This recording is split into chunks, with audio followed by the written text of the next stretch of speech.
केंद्र सरकार ने छत्तीसगढ़ के कितने जाति समूहों को अनुसूचित जनजाति एसटी श्रेणी में शामिल किया गया है? ऑप्शन यहाँ पर है। करेक्ट आंसर है ऑप्शन नंबर डी 12। याद रखना है दोस्तों कि केंद्र सरकार ने छत्तीसगढ़ के 12 जाति समूहों को अनुसूचित जनजाति अर्थात एसटी की सूची में शामिल करने के संशोधन विधेयक के प्रारूप को मंजूरी दे दी है और छत्तीसगढ़ के 12 जनजाति समुदायों को अनुसूचित जनजाति की श्रेणी में रखा गया है। राज्य सरकार ने 11 फरवरी 2021 को प्रधानमंत्री नरेंद्र मोदी को पत्र भेजकर छत्तीसगढ़ की विभिन्न जातियों को अनुसूचित जनजाति में शामिल करने का जो है आग्रह किया था। देखिए ये इम्पोर्टेंट है दोस्तों, सभी को याद रखना है कौन कौन से जो है जनजाति है। देखिए केंद्र सरकार ने जिन 12 समुदायों को अनुसूचित जनजाति श्रेणी में शामिल किया गया है उसमें भारिया भूमिया के पर्याय के रूप में भूइयाँ भूयान याद रखना है, ये सेम ही है, ठीक है, दोनों अलग अलग है ना। तो भूइयाँ भूमिया के पर्याय के रूप में भूइयाँ और भूयाँ, ठीक है, ये दो। और पांडो पांडो के साथ पंडो याद रखना है, ठीक है। तो शब्दों का फेर है दोस्तों और एक ही है, पर्याय मतलब समान है ना। तो पांडो के साथ पंडो पंडो पंडो और धनवार के पर्याय के रूप में धनुहार धनुवार ये शामिल किया जा रहा है। और गदबा गदबा गड़ाबा और गोंड के साथ गोंड को भी शामिल किया जाएगा। कोंध याद रखना है, कोंध के साथ कोंध और कोड़ाकू के साथ कोड़ाकू शामिल होगा। नगेशिया नागशिया के पर्याय के रूप में किसान को और धनगढ़ याद रखिएगा, धनगढ़ के बदले धानगढ़ को भी शामिल किया जाएगा। वहीं सांवर सांवर सौरा के पर्याय के रूप में सौरा सौरा और बिंजिया को अनुसूचित जनजाति में शामिल करने की स्वीकृति दी है। अब देखिए यहाँ पर दोस्तों जितने भी लाल हैं सबको एक साथ देखिए जो 12 जाति है। तो देखिए ये है दोस्तों 12 जो है जनजाति, इसको दोस्तों शामिल किया गया है, याद रखिएगा ये सभी को, ठीक है।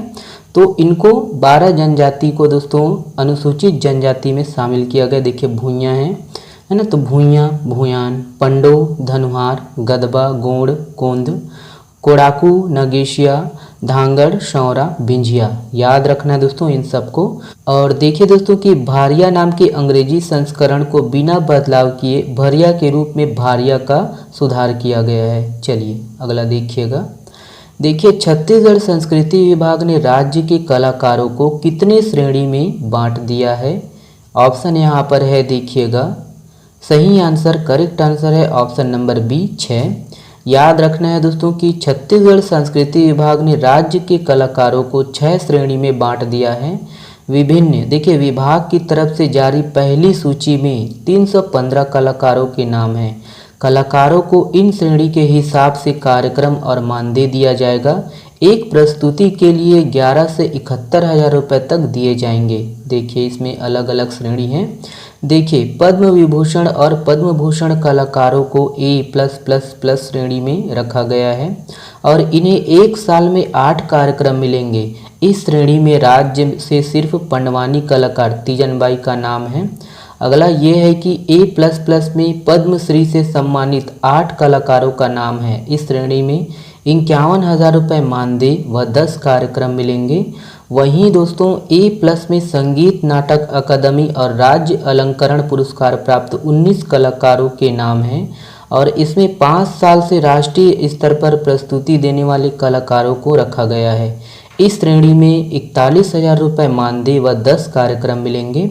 अगला देखिएगा कि A श्रेणी में 3 साल से राष्ट्रीय स्तर पर प्रस्तुति देने वाले कलाकारों को रखा गया है और इस श्रेणी में 31 हज़ार रुपये मानदेय व 10 कार्यक्रम मिलेंगे। वहीं B+ श्रेणी में राज्य स्तरीय कलाकार समूह मंडली वाले कलाकारों को रखे गए हैं। इस श्रेणी में 21 हज़ार रुपये मानदेय व 12 कार्यक्रम मिलेंगे। देखिए वहीं B श्रेणी में स्थानीय कलाकार समूह मंडली वाले कलाकार को रखे गए हैं। इस श्रेणी में 11 हज़ार रुपये मानदेय व 12 कार्यक्रम मिलेंगे, ठीक है। तो इनको रखना है याद आपको। हाल ही में छत्तीसगढ़ के किस अभियान की यूनिसेफ इंडिया ने प्रशंसा की है?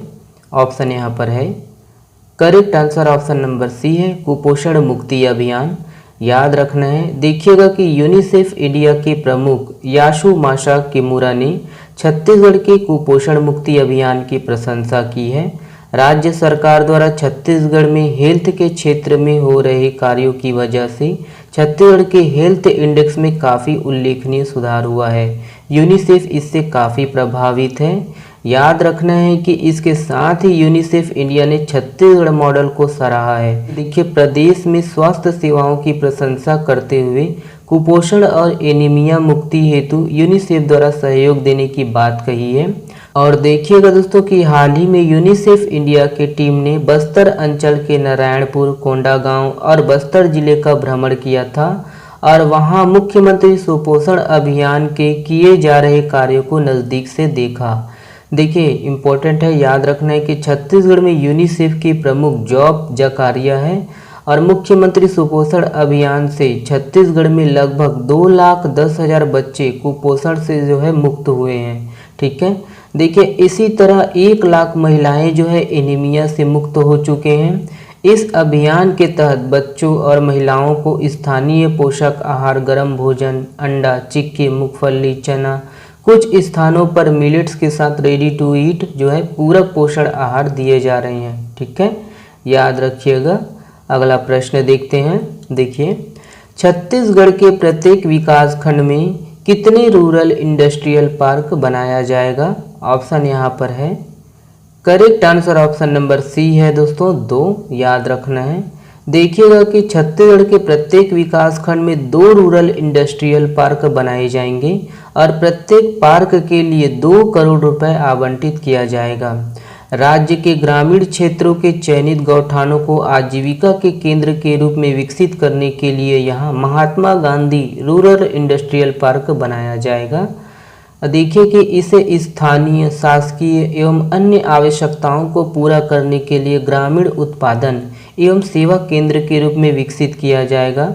ग्रामीण क्षेत्रों में आजीविका एवं रोजगार को बढ़ावा देने के उद्देश्य से इन रूरल इंडस्ट्रियल पार्क में निजी उद्यमियों को उद्यम लगाने हेतु प्रोत्साहित किया जाएगा। आगामी 2 अक्टूबर से 300 रूरल इंडस्ट्रियल पार्क की शुरुआत की जाएगी। और हाल ही में दोस्तों कांकेर जिला के, याद रखना है इसको, हाल ही में कांकेर जिला के कुल गांव में छत्तीसगढ़ का पहला रूरल इंडस्ट्रियल पार्क बनाया गया है। और देखिए, छत्तीसगढ़ के इस पहले रूरल इंडस्ट्रियल पार्क को गांधी ग्राम नाम दिया गया है। ठीक है, याद रखिएगा। देखिए अगला प्रश्न।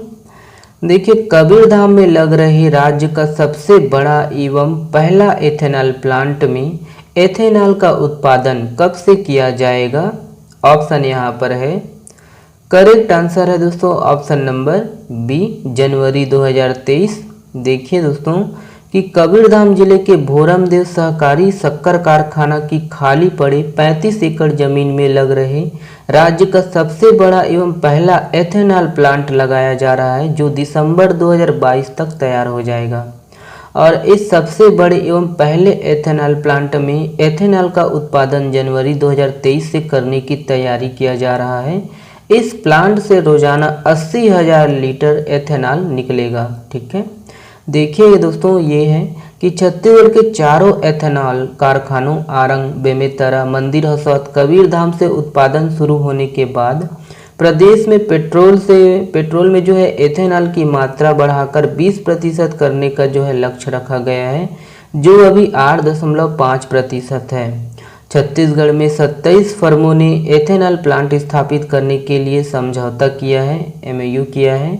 और इन कारखानों से 23 करोड़ लीटर सालाना एथेनॉल उत्पादन करने का लक्ष्य रखा गया है। और ये याद रखना दोस्तों, यहाँ धान और मक्का वाला। ठीक है, तो देखिए छत्तीसगढ़ में धान एवं मक्का से एथेनॉल बनाने का जो है प्लांट बेमेतरा जिले के पथर्रा एवं सरगुजा के अंतर्गत लुंड्रा के जमीरा गांव में लगाया जाएगा। और दोनों परियोजनाओं के लिए केंद्र सरकार ने पर्यावरणीय स्वीकृति की अनुशंसा भी कर दी है। चलिए देखिएगा, ये भी है दोस्तों, ये भी इम्पोर्टेंट है। तो ये भोरमदेव वाला इम्पोर्टेंट है दोस्तों, याद रखना है। देखिएगा कि हाल ही में छत्तीसगढ़ की 2 सहकारी शक्कर कारखानों ने रिकवरी दर में पूरे देश में प्रथम स्थान पर रहा है। और कीर्तिमान रचने वाले कारखानों में लौह पुरुष सरदार वल्लभ भाई पटेल सहकारी शक्कर कारखाना मर्यादित पंडरिया और भोरमदेव सहकारी शक्कर कारखाना रामेपुर कवर्धा शामिल है। ठीक है, कबीरधाम याद रखिएगा। नेक्स्ट देखिएगा, देखिए ये वाला प्रश्न पूरा नाम याद रखना है, इम्पोर्टेंट है ये। देखिए हाल ही में चर्चित छत्तीसगढ़ की बादल, इसका पूरा नाम है, ऑप्शन यहाँ पर है। करेक्ट आंसर है option number A, Bastar academy of dance art and language, याद रखना है।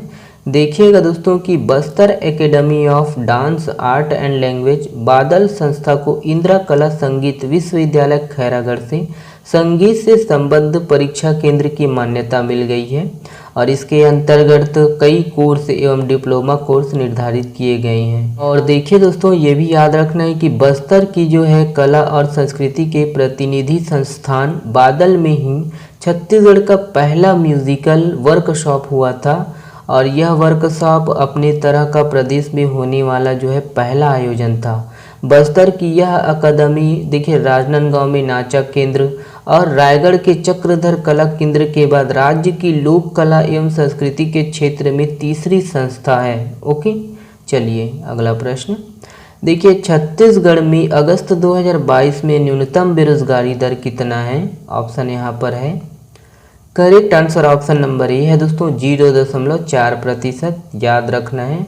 देखिएगा कि छत्तीसगढ़ में अगस्त 2022 में न्यूनतम बेरोजगारी दर 0.4% है और रोजगार प्रदान करने में छत्तीसगढ़ का पूरे देश में प्रथम स्थान पर है और राज्य में बेरोजगारी दर सिर्फ 0.4% है, जबकि देश की बेरोजगारी दर 8.3% है। चलिए नेक्स्ट देखिएगा, देखिए कौन सा देश फीफा अंडर 17 महिला विश्व कप 2022 की मेज़बानी करेगा? ऑप्शन ए सही है दोस्तों, भारत, अपना भारत। देखिएगा फीफा अंडर 17 महिला विश्व कप 2022 की मेज़बानी भारत द्वारा 11 से 30 अक्टूबर 2022 के बीच की जाएगी और यह द्विवार्षिक युवा टूर्नामेंट का 7वां संस्करण है। यह भारत में आयोजित होने वाली पहली फीफा महिला प्रतियोगिता होगी। इस प्रतियोगिता के आयोजन से देश में महिला फुटबॉल को मजबूत करने में मदद मिलेगी। अगला प्रश्न देखिएगा, देखिए निम्न में से कौन भारतीय दुनिया का दूसरा सबसे अमीर व्यक्ति बन गया है? ऑप्शन दोस्तों देखिए सी सही है, गौतम अडानी, याद रखना है।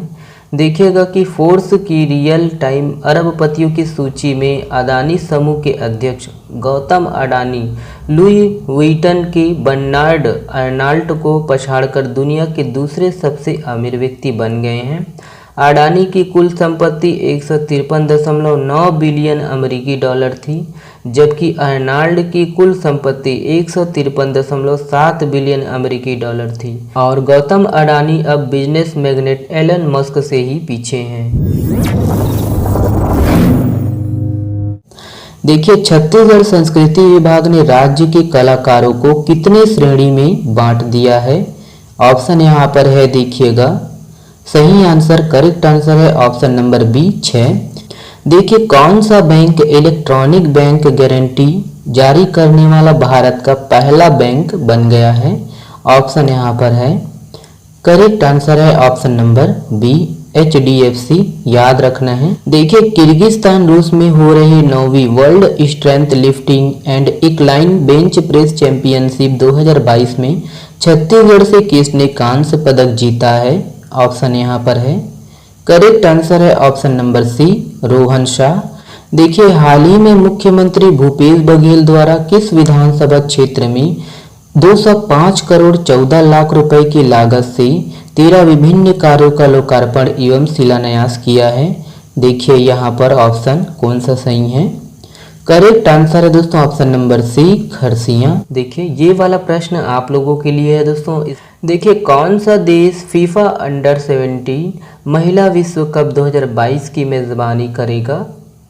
ऑप्शन ए सही है दोस्तों, भारत, अपना भारत। देखिएगा फीफा अंडर 17 महिला विश्व कप 2022 की मेज़बानी भारत द्वारा 11 से 30 अक्टूबर 2022 के बीच की जाएगी और यह द्विवार्षिक युवा टूर्नामेंट का 7वां संस्करण है। यह भारत में आयोजित होने वाली पहली फीफा महिला प्रतियोगिता होगी।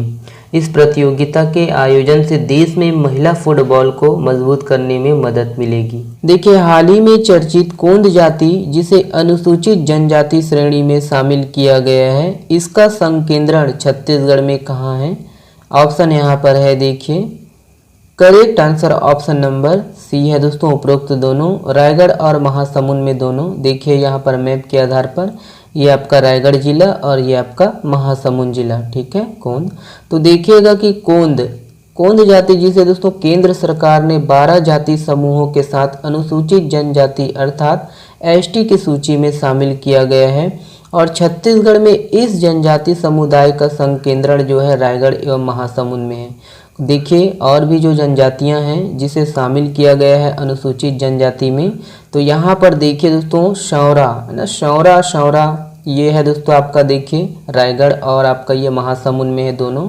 उसके बाद दोस्तों यहाँ पर देखिए भूइयाँ, भारिया, भूमिया, भूयाम, तो ये दोस्तों ये पूरा बस्तर संभाग में है इसका संकेंद्रण।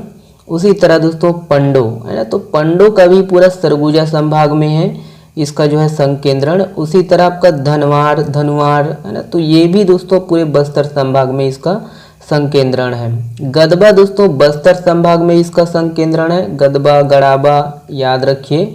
और कोड़कू है ना, कोड़ाकू है ये, कौन, कोड़ाकू, कुड़कू है ना, तो कोड़कू अलग है दोस्तों और कोड़ाकू अलग है, ठीक है। कोड़ाकू जो है दोस्तों आपका देखिए जसपुर और रायगढ़ में इसका संकेंद्रण है, याद रखिए। उसी तरह आपका नगेसिया और किसान ये बिलासपुर में है इसका संकेंद्रण और आपका सरगुजा में है, ठीक है, सरगुजा और बिलासपुर में नगेसिया किसान का, ठीक है। और देखिए उसी तरह आपका धनगढ़ भी है, धनगढ़ ये भी सरगुजा में है और आपका बिलासपुर, ठीक है, सरगुजा और बिलासपुर में इसका संकेंद्रण है धनगढ़ का, ठीक है। और देखिए बिंजिया को याद रखना दोस्तों, पूरा सरगुजा संभाग में इसका संकेंद्रण है, ठीक है। ये नेक्स्ट देखिएगा, ये है देखिए प्रधानमंत्री नरेंद्र मोदी ने विश्व की पहली चीता पुनर्वास परियोजना की शुरुआत की है। इसके तहत नाबिया से कितने चीतों को लाया गया है? ऑप्शन यहाँ पर है, correct answer option number B है दोस्तों, 8 चीतों को लाया गया है। देखिएगा कि प्रधानमंत्री नरेंद्र मोदी ने विश्व की पहली चीता पुनर्वास परियोजना की शुरुआत की है और इसके तहत नाबिया से 8 चीतों को भारत लाया गया, जो भारत में 70 साल पहले विलुप्त घोषित कर दिया गया था। इन 8 चीतों में दोस्तों 5 मादा और 3 नर है और इन 8 चीतों को दोस्तों, चीतों की जो है चीते की शक्ल वाले विमान बोइंग 747 में लाया गया है। प्रधानमंत्री नरेंद्र मोदी ने 17 सितंबर 2022 को इसे मध्य प्रदेश के कूनो राष्ट्रीय उद्यान में छोड़ा। चलिए नेक्स्ट देखिएगा। देखिए निम्नलिखित में से किसे SCO पर्यटन और सांस्कृतिक राजधानी के रूप में नामित किया गया है? ऑप्शन सी सही है, वाराणसी, याद रखना है। देखिएगा कि वाराणसी को 2022-23 की अवधि के दौरान पहली बार संघाई सहयोग संगठन SCO पर्यटन और सांस्कृतिक राजधानी के रूप में नामित किया गया है। इसे 16 सितंबर 2022 को उज्बेकिस्तान के समरकंद में SCO काउंसिल ऑफ स्टेट्स की 12वीं बैठक में नामित किया गया है। अगला प्रश्न देखिएगा, किसे फ्रांस के सर्वोच्च नागरिक सम्मान knight of the legion of honour से सम्मानित किया गया है? ऑप्शन दोस्तों बी सही आंसर है, स्वाति पिरामल, याद रखना है। देखिएगा कि प्रख्यात भारतीय वैज्ञानिक और पिरामल ग्रुप्स की वाइस चेयरमैन स्वाति पिरामल को फ्रांस के सर्वोच्च नागरिक सम्मान knight of the season of honour से सम्मानित किया गया है और उन्हें व्यापार, विज्ञान और भारत फ्रांस को मजबूत करने के क्षेत्र में उनके योगदान के लिए सम्मानित किया गया है। अगला प्रश्न देखिएगा। देखिए हाल ही में चर्चित दरिमा एयरपोर्ट छत्तीसगढ़ के किस जिले के अंतर्गत आता है? ऑप्शन यहाँ पर है, देखिए correct answer option number B है दोस्तों, सरगुजा, याद रखना है।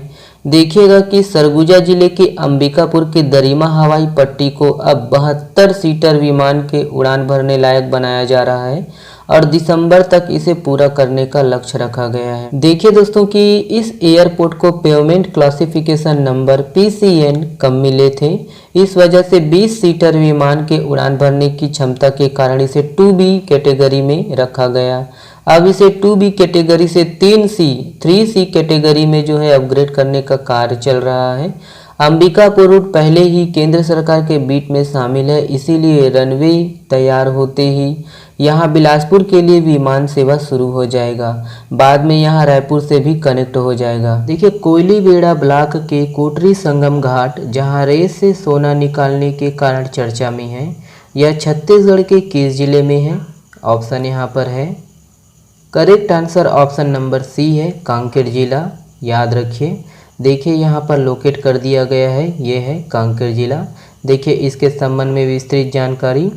देखिए कांकेर जिला के अंतर्गत पखानजोड़ तहसील के कोयलीबेड़ा के कोटरी नदी के संगम घाट जहां रेत से सोना निकालने के कारण चर्चा में है, और यह देश की एकमात्र नदी है जहां सैकड़ों वर्षों से जो है सोना निकाला जा रहा है।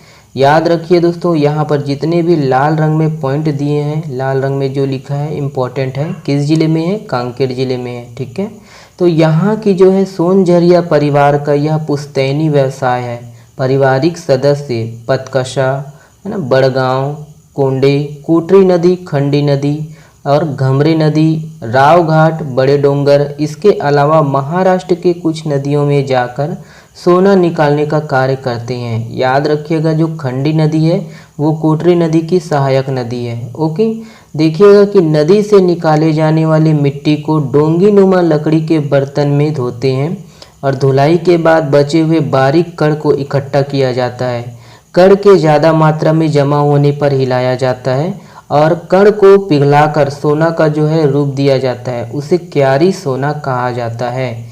याद रखें, इम्पोर्टेंट है दोस्तों क्यारी सोना, और ये जितने भी लाल रंग में पॉइंट है वो इम्पोर्टेंट है, एग्जाम में पूछ सकता है। ओके, चलिए अगला प्रश्न देखिएगा। देखिए 21वीं स्टेट शूटिंग चैंपियनशिप में किसने 25 मीटर स्टैंडर्ड पिस्टल इवेंट में गोल्ड मेडल हासिल किया है? ऑप्शन यहाँ पर है, देखिए करेक्ट आंसर है दोस्तों ऑप्शन नंबर बी। देखिए अभय गणोरकर, याद रखना है। देखिएगा कि माना रायपुर में हुए 21वीं स्टेट शूटिंग चैंपियनशिप में अभय गणोरकर ने 25 मीटर स्टैंडर्ड पिस्टल इवेंट में गोल्ड मेडल हासिल किया है, और अभय गरियाबंद जिले का जो है निवासी है। वे अभी रायपुर पुलिस विभाग में ASI के पद पर कार्यरत हैं। ओके, चलिए नेक्स्ट देखिएगा। देखिए रूसी कॉम्प्लेक्स छत्तीसगढ़ में कहाँ स्थित है? ऑप्शन यहाँ पर है, देखिएगा करेक्ट आंसर है ऑप्शन नंबर बी, भिलाई। याद रखना है। देखिएगा दोस्तों कि रूसी कॉम्प्लेक्स जो कि भिलाई में स्थित है, और यह कॉम्प्लेक्स भिलाई स्टील प्लांट से जुड़ा हुआ है। यह रूसी कॉम्प्लेक्स 1970 दशक के अंत में रूसी नागरिकों के लिए बनाई गई थी। 5 दशक के बाद भी यह भारत और रूस के बीच संबंध का प्रतीक है। ओके, जैसे मैत्री बाग है उसी प्रकार। चलिए अगला देखिएगा। देखिए 36वें राष्ट्रीय खेलों में किसे छत्तीसगढ़ से टेक्निकल अधिकारी नियुक्त किया गया है? ऑप्शन यहाँ पर है, देखिएगा correct answer option number B है दोस्तों, प्रशांत सिंह रघुवंशी। याद रखना है। देखिएगा दोस्तों कि गुजरात में होने वाले 36वें नेशनल गेम्स में भारतीय कयाकिंग एंड केनोइंग एसोसिएशन के सह सचिव छत्तीसगढ़ के प्रशांत सिंह रघुवंशी को टेक्निकल अधिकारी नियुक्त किया गया है।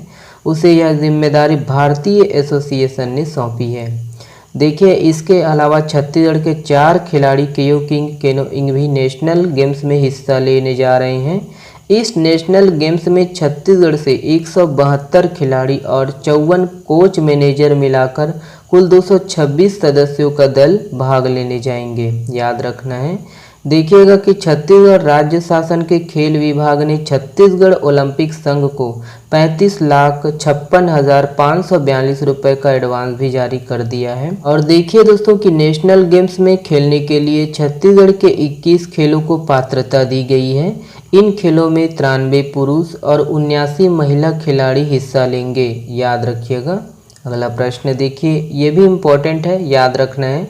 छत्तीसगढ़ का जो है खेल मंत्री कौन है? उमेश पटेल है। ओके, याद रखना है। नेक्स्ट देखिएगा, ये है। देखिए भारत के 76वें शतरंज ग्रैंड मास्टर कौन बन गए हैं? ऑप्शन यहाँ पर है, correct answer option number C है, प्रणव आनंद। याद रखना है। देखिएगा दोस्तों कि 15 वर्षीय बेंगलुरु कर्नाटक के प्रणव आनंद विश्व युवा अंडर 16 ओपन के राउंड 10 में आर्मेनिया के इंटरनेशनल मास्टर एमिन ओहानियम के खिलाफ जीत के बाद भारत के 76वें शतरंज ग्रैंड मास्टर बन गए हैं। और देखिएगा दोस्तों कि रोमानिया के मामाइया में चल रही विश्व युवा शतरंज चैंपियनशिप में 2500 इलो अंक पार करने के बाद उन्हें यह खिताब मिला है। अगला प्रश्न देखिए भारत का पहला वन विश्वविद्यालय कहाँ स्थापित किया जाएगा? ऑप्शन यहाँ पर है, correct answer option number D है, तेलंगाना। याद रखना है।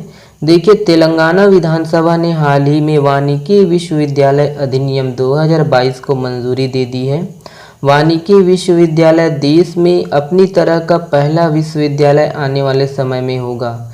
विश्व स्तर पर सिर्फ रूस और चीन में वन विश्वविद्यालय होने के साथ यह वानिकी का तीसरा विश्वविद्यालय होगा। अगला प्रश्न देखिए देश का तीसरा राज्य कौन सा है जहां केंद्र की टीम द्वारा हेल्थ एंड वेलनेस सेंटर उप स्वास्थ्य केंद्रों का मूल्यांकन NQAS सर्टिफिकेट के लिए किया गया है?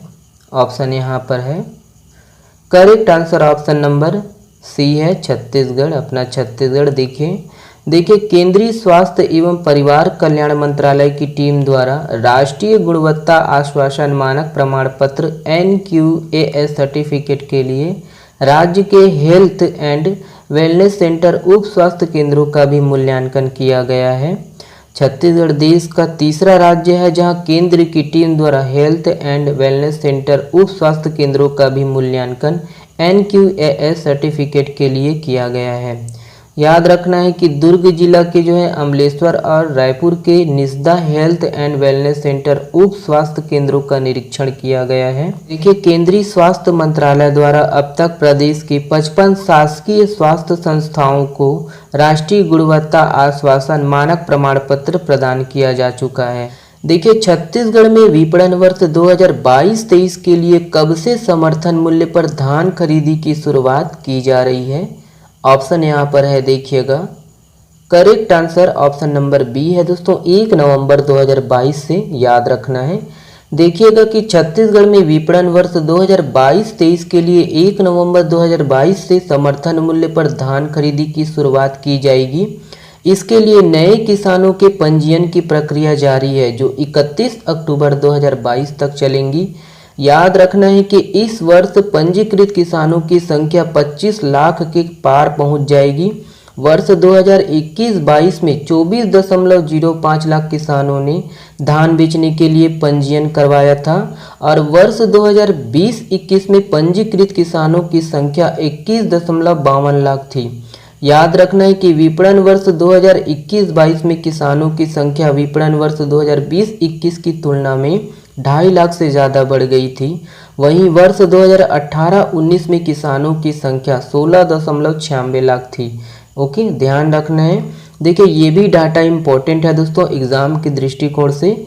वर्ष 2018-19 में 80.38 लाख मीट्रिक टन और वर्ष 2019-20 में 83.94 लाख मीट्रिक टन, वर्ष 2020-21 में 92.02 लाख मीट्रिक टन, वहीं वर्ष 2021-22 में 98 लाख मीट्रिक टन धान की रिकॉर्ड खरीदी हुई है। देखिएगा दोस्तों कि छत्तीसगढ़ राज्य सरकार राज्य के 17.82 लाख किसानों पर बकाया 9,270 करोड़ रुपए का कृषि ऋण माफ किया है और 325 करोड़ रुपए का सिंचाई कर तथा 5 लाख से अधिक किसानों को निःशुल्क एवं रियायती दर पर बिजली उपलब्ध कराकर सालाना लगभग 900 करोड़ रुपए की राहत दी है। ठीक है, नेक्स्ट देखिएगा ये है। देखिए राष्ट्रीय बाल स्वास्थ्य कार्यक्रम के अंतर्गत चिरायु योजना के माध्यम से छत्तीसगढ़ के कितने लाख बच्चों का इलाज किया गया है? ऑप्शन यहाँ पर है, देखिएगा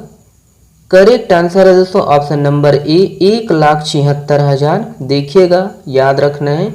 देखिए इसके संबंध में कि हाल ही में दोस्तों छत्तीसगढ़ जनसंपर्क विभाग द्वारा जारी आंकड़ों के अनुसार राष्ट्रीय बाल स्वास्थ्य कार्यक्रम के अंतर्गत चिरायु योजना के माध्यम से प्रदेश के 1,76,000 बच्चों का इलाज किया गया है। चिरायु योजना के तहत 18 दिसंबर 2018 से अब तक विभिन्न हृदय रोगों से पीड़ित 3081, होंठ एवं तालू की विकृति वाले 603, क्लब फुट वाले 670 और जन्मजात मोतियाबिंद से ग्रस्त 334 बच्चों का जो है उपचार किया जा चुका है। चिरायु योजना में इस वित्तीय वर्ष 2022-23 में अब तक 21,096 बच्चों का जो है इलाज किया गया है। याद रखना है, देखिए बाल स्वास्थ्य की देखभाल के लिए प्रदेश भर में 330 चिरायु दल कार्यरत है। देखिएगा कि ये प्रदेश भर के स्कूलों और आंगनबाड़ियों में जाकर बच्चों के स्वास्थ्य की जांच कर उनकी शारीरिक कमियों व रोगों की पहचान कर निःशुल्क इलाज की व्यवस्था करते हैं। देखिएगा दोस्तों कि मितानिन व एनएम के माध्यम से भी इन बच्चों का चिन्हांकन कर चिरायु योजना के अंतर्गत पंजीयन किया जाता है।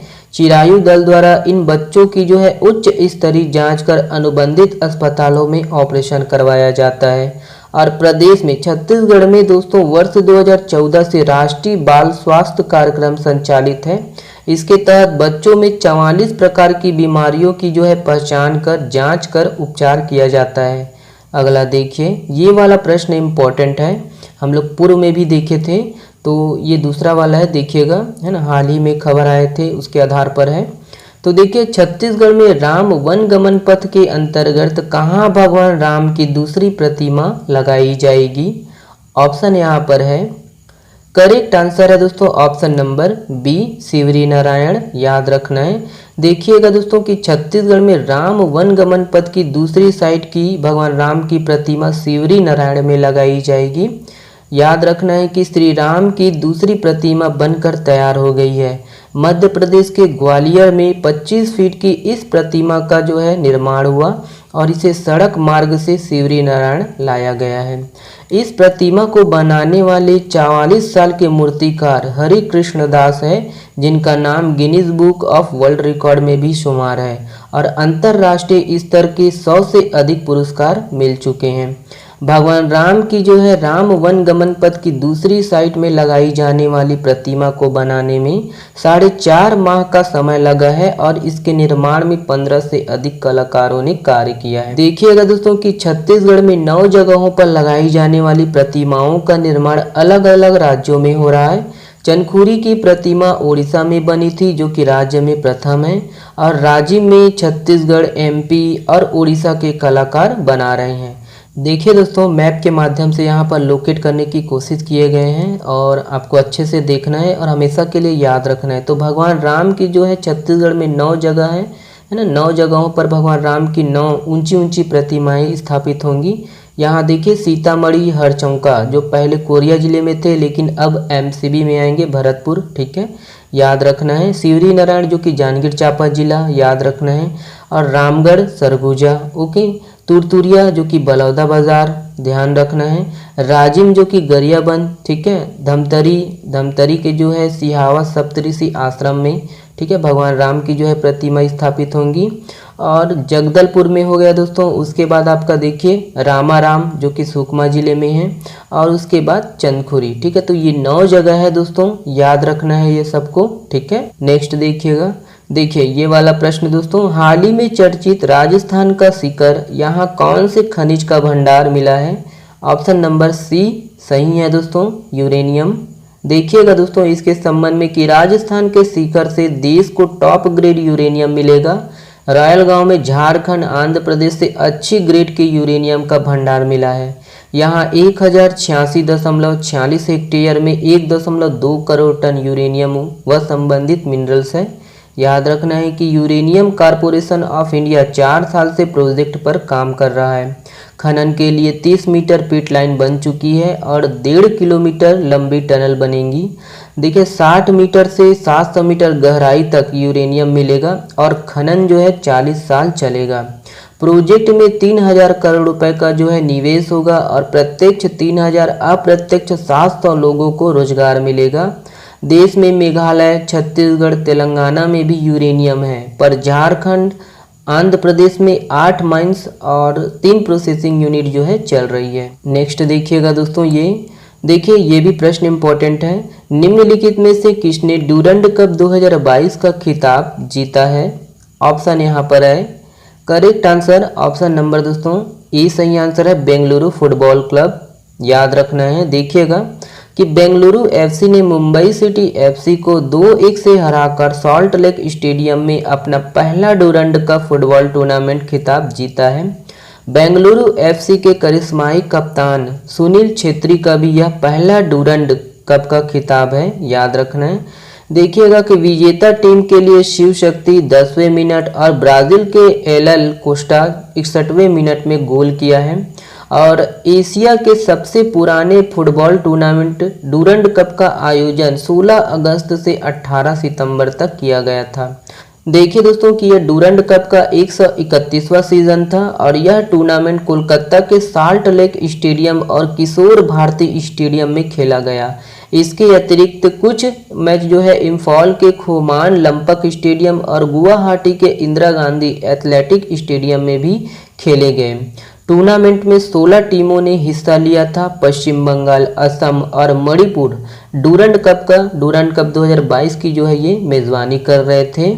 और इस टूर्नामेंट की शुरुआत आज से 131 साल पहले 1888 में शिमला में हुई थी। इस टूर्नामेंट की सबसे सफल टीमें मोहन बागान और ईस्ट बंगाल है। दोनों टीमों ने 16-16 बार जो है खिताब जीता है।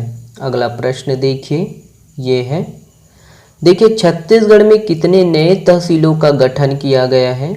ऑप्शन यहाँ पर है, देखिए करेक्ट आंसर है ऑप्शन नंबर ए 25, याद रखना है। देखिएगा दोस्तों कि छत्तीसगढ़ में बीते 3 माह के भीतर 25 नई तहसीलों व 11 नवीन अनुविभागों उपखंड का जो है गठन किया गया है। इन नई तहसीलों व अनुविभागों को अधिसूचना छत्तीसगढ़ राजपत्र में प्रकाशित की गई है। नवगठित तहसीलों में मंदिर हसौद, धरसीवा, बेलरगांव, कोमाखान, सोनाखान, टुडरा, अमलीपदर, बेलतरा, जरहागांव, दीपका, मुड़केगा, कोटाडोल, पोड़ी बचरा, औंधी, खड़गांव, साल्हेवारा, लाल बहादुर नगर, मरी बंगला, देवरी, देवकर, भिंगोरी, नानपुर, भानपुरी, तोंगपाल, मर्दापाल, धनोरा ये शामिल है।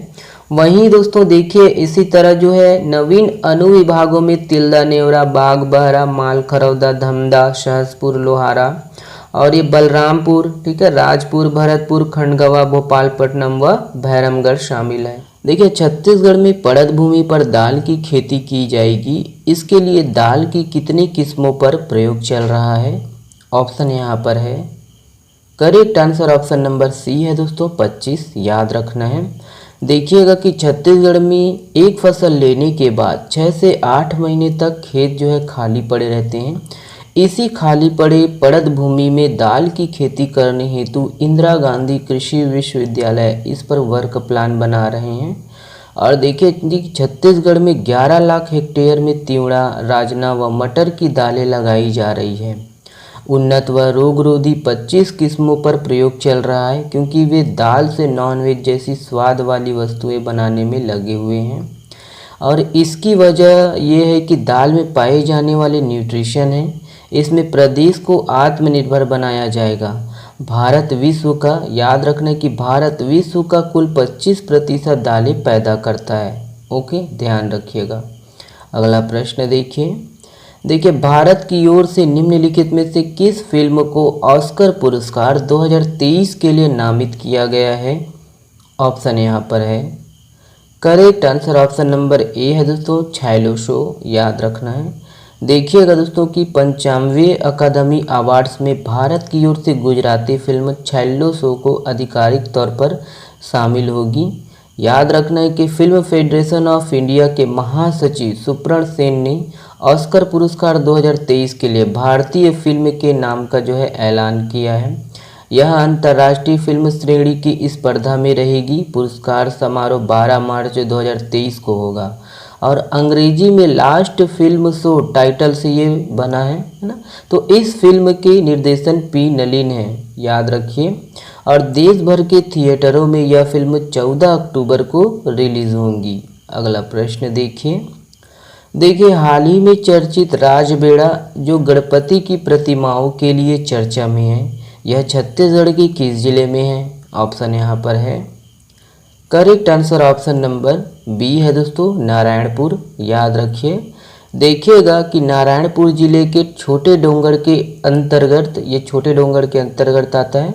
तो छोटे डोंगड़ के अंतर्गत राजबेड़ा में गायत्री मंदिर प्रांगण में बरगद के नीचे रखी मूर्तियों में गणपति और बावड़ी में काली माँ की प्राचीन मूर्तियाँ जो है ये खंडित अवस्था में विद्यमान हैं और यहाँ विद्यमान प्राचीन मूर्तियों को संरक्षण की दरकार है। इसी कारण दोस्तों ये चर्चा में है। ओके, ध्यान रखिएगा किस जिले में है राजबेड़ा, तो नारायणपुर में। चलिए अगला प्रश्न देखिए छत्तीसगढ़ में खरीफ विपणन वर्ष 2022-23 में उड़द और मूंग की न्यूनतम समर्थन मूल्य एमएसपी पर खरीदी कब से प्रारंभ की जाएगी।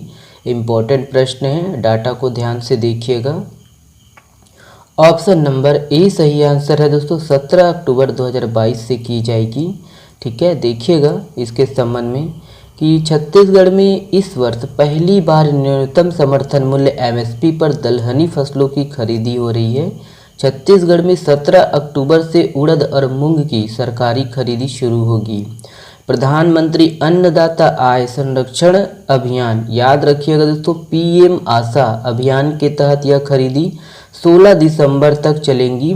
सरकार ने मूंग और उड़द के लिए 6,600 रुपये प्रति क्विंटल का समर्थन मूल्य तय किया है और इस योजना के तहत अरहर की फसल 13 मार्च 2023 से 12 मई 2023 तक खरीदी की जाएगी। अरहर का जो है समर्थन मूल्य 7,755 रुपये प्रति क्विंटल घोषित किया गया है। डाटा को ध्यान से याद रखिएगा। देखिए खरीफ फसल किसको बोलते हैं, थोड़ा अवलोकन कर लेते हैं। तो यह फसल जून जुलाई में बोई जाती है एवं अक्टूबर नवंबर में काटी जाती है। इसके अंतर्गत याद रखना धान, मक्का, अरहर, मूंग, उड़द, मूंगफली, सोयाबीन, रामतिल आते हैं। और देखिए उसी तरह है आपका रबी फसल, ऐसे फसल जिसे नवंबर दिसंबर में बोया जाता है एवं मार्च अप्रैल में काट ली जाती है, रबी फसल के अंतर्गत आता है। और इसके अंतर्गत याद रखना है कि गेहूँ, चना, मटर, सरसों, बाजरा, सूरजमुखी, अलसी, तिवड़ा जिसे लाखड़ी भी बोलते हैं ये आते हैं। और जायद फसल जिसे नगदी फसल भी बोलते हैं, यह फसल दोस्तों मार्च अप्रैल माह में बोई जाती है। इसमें आपका सब्जी, भाजी, खीरा, ककड़ी है ना, कद्दू, फूल ये आदि आते हैं। ठीक है, चलिए देखिए अगला प्रश्न। देखिए हाल ही में छत्तीसगढ़ में कितने प्रतिशत आरक्षण को हाई कोर्ट ने खारिज कर दिया है। इम्पोर्टेंट है ये भी। ऑप्शन यहाँ पर देखिए, correct answer option number C है दोस्तों। देखिएगा कि छत्तीसगढ़ हाई कोर्ट ने राज्य में लागू 58% आरक्षण को खारिज कर दिया है। छत्तीसगढ़ सरकार ने 2012 में 58% आरक्षण की अधिसूचना जारी की थी। बिलासपुर हाई कोर्ट ने रद्द कर दिया है ये, तो याद रखना है। और हाई कोर्ट ने आरक्षण को 50% से बढ़ाकर जो है 58% करना असंवैधानिक घोषित किया है, याद रखिए। देखिएगा कि इस फैसले के बाद राज्य शासन अब सरकारी नियुक्तियां, प्रोफेशनल कॉलेजों में एडमिशन पर कुल 50% ही आरक्षण दे सकेगा। राज्य शासन ने आरक्षण नीति में बदलाव करते हुए 18 जनवरी 2022 को अधिसूचना जारी की थी। इसके तहत लोक सेवा जिसमें अनुसूचित जाति, अनुसूचित जनजाति एवं पिछड़ा वर्ग का आरक्षण अधिनियम 1994 की धारा 4 में संशोधन किया गया था। देखिए इसके अनुसार दोस्तों अनुसूचित जनजाति वर्ग को 32%, अनुसूचित जाति वर्ग को 12% और पिछड़ा वर्ग को 14% आरक्षण का प्रावधान किया गया था। तीनों को मिलाकर 58% होता है दोस्तों, याद रखिए। नेक्स्ट देखिएगा दोस्तों, ये है देखिए रामेश्वर नगर जहां भगवान राम की तीर धनुष सेतु चर्चा में है, यह छत्तीसगढ़ के किस जिले में स्थित है। ऑप्शन यहाँ पर है देखिए, correct answer option number B है दोस्तों, सूरजपुर, याद रखिएगा। देखिएगा कि सूरजपुर जिले के प्रेमनगर विकासखंड के ग्राम पंचायत का आश्रित ग्राम रामेश्वर नगर, जहां गांव की पहाड़ी पर तीर धनुष रखा है। इस धनुष की जो है लंबाई 12 फीट एवं वजन 90 किलो है। याद रखना है कि ग्रामीणों की मान्यता अनुसार गांव की पहाड़ी पर राम मंदिर में रखा तीर धनुष भगवान राम का है। धार्मिक मान्यताओं के अनुसार यहाँ रखे विशाल तीर धनुष का इतिहास न सिर्फ राम बल्कि परशुराम जी से भी जोड़ा हुआ है। ठीक है, चलिए अगला देखिएगा। देखिए पहले भारतीय कौन बने हैं जिसने विश्व कुश्ती चैंपियनशिप 2022 में 4 पदक जीता है? ऑप्शन यहाँ पर है, देखिए correct answer option number A है दोस्तों, बजरंग पूनिया। याद रखना है, देखिएगा कि बजरंग पूनिया ने सर्बिया की राजधानी बेलग्रेड में खेली गई विश्व कुश्ती चैंपियनशिप 2022 में कांस्य पदक जीता है और यह विश्व कुश्ती चैंपियनशिप में भारत का दूसरा पदक रहा है। याद रखना है कि इससे पहले महिला पहलवान विनेश फोगाट ने कांस्य पदक जीता था। इसके साथ ही बजरंग पूनिया विश्व कुश्ती चैंपियनशिप में 4 पदक जीतने वाले एकमात्र भारतीय बन गए हैं। बजरंग पूनिया ने 65 किलोग्राम भार वर्ग में कांस्य पदक के मैच में पुएर्टो रिको के सेबेस्टियन रिवेरा को देखिए 11-9 से हरा दिया है। ओके, ध्यान रखिएगा। देखिए अगला प्रश्न, देखिए हाल ही में केंद्रीय मंत्रिमंडल ने कितने राज्यों की जनजातियों को अनुसूचित जनजाति एसटी में शामिल किया है? ऑप्शन है, करेक्ट आंसर ऑप्शन नंबर दोस्तों डी सही आंसर है, 5 राज्यों। याद रखिएगा, देखिएगा केंद्रीय मंत्रिमंडल ने हाल ही में हिमाचल प्रदेश, तमिलनाडु, छत्तीसगढ़, कर्नाटक और उत्तर प्रदेश समेत 5 राज्यों की जनजातियों को एसटी यानी अनुसूचित जनजाति श्रेणी में शामिल करने को मंजूरी दे दी है। नेक्स्ट देखिएगा, ये है, देखिए किसे राष्ट्रपति द्वारा राष्ट्रीय एनएसएस अवार्ड दिया जाएगा?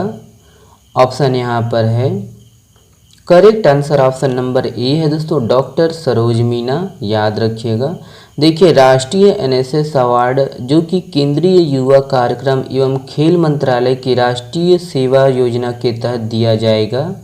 इस बार राजस्थान में राजकीय कला महाविद्यालय अलवर की कार्यक्रम अधिकारी डॉक्टर सरोज मीना को दिया जाएगा। देखिए किस जिले ने महज 58 दिनों में 20,000 से अधिक स्कूली बच्चों तक साइबर जागरूकता अभियान पहुंचाकर अपना नाम golden book of world record में दर्ज कराया है?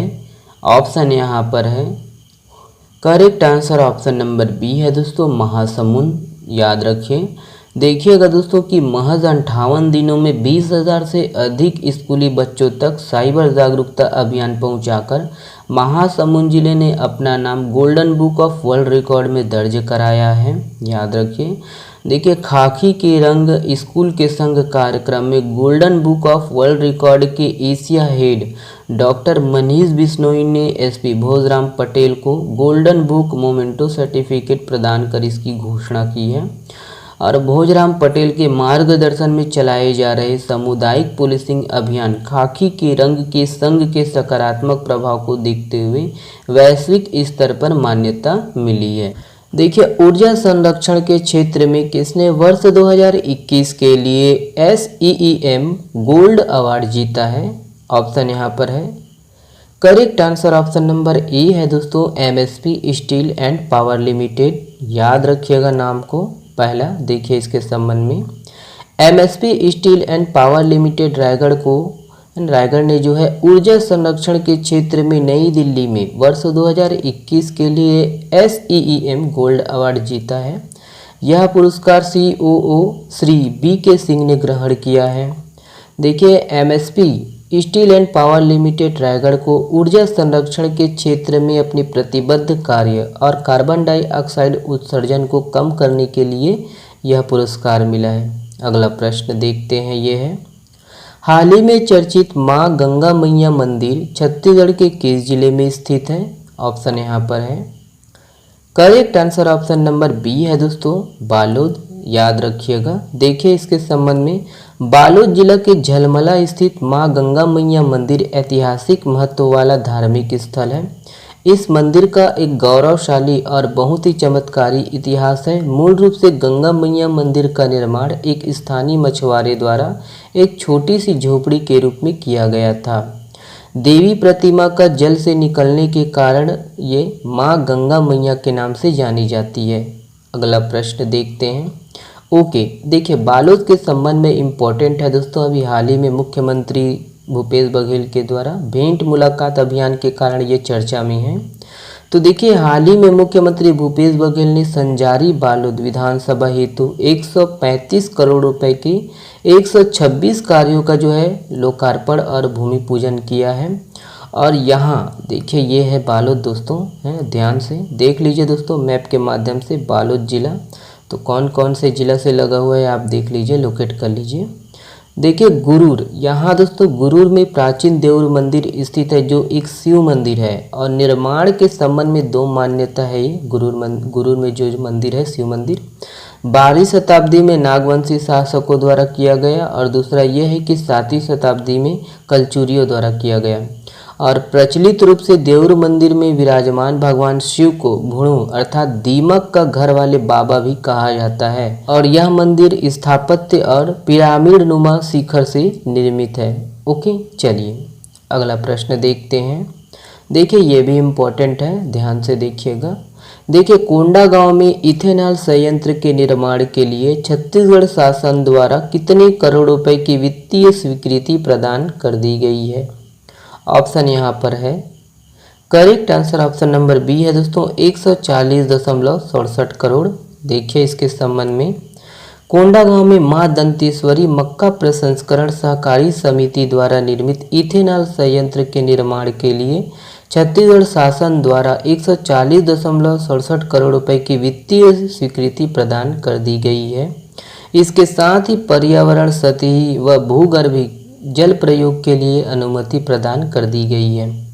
देखिएगा आगामी वर्ष से प्लांट को शुरू करने के साथ मक्के की नियमित उपलब्धता सुनिश्चित करने के लिए जिले के किसानों को अगले वर्ष मक्का उत्पादन के लिए दोस्तों प्रोत्साहित करने व उनके भंडारण की जो है व्यवस्था करने के लिए निर्देश दिए गए हैं।